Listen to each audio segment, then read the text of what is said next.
In this video, let's take a look at how you can clean the mute switch on the iPhone if it's opened or closed, no matter, but you can perform some cleaning regardless.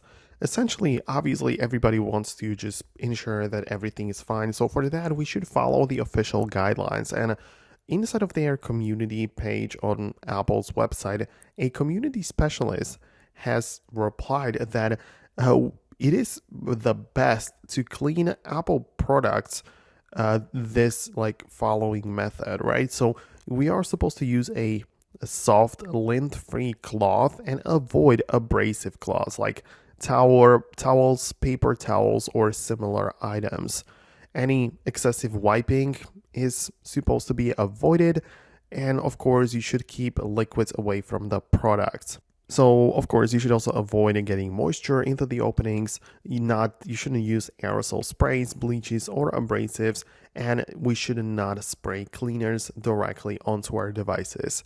So, as long as we do that and avoided these things which could potentially damage the device, well, in that case, you can use the regular other remaining cleaning methods. Some people were recommending using an old toothbrush to gently scrub out the dirt from the mute switch, right? That would be a good idea. It's just very gentle and a cloth cannot really get there, or a little gentle air blowing might get also the dirt out of there.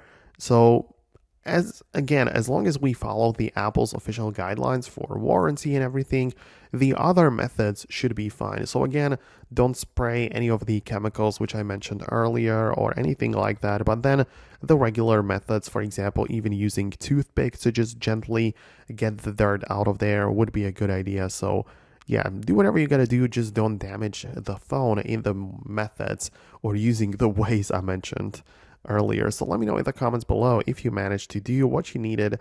Thanks a lot for watching, and I'll see you later in the next tutorials.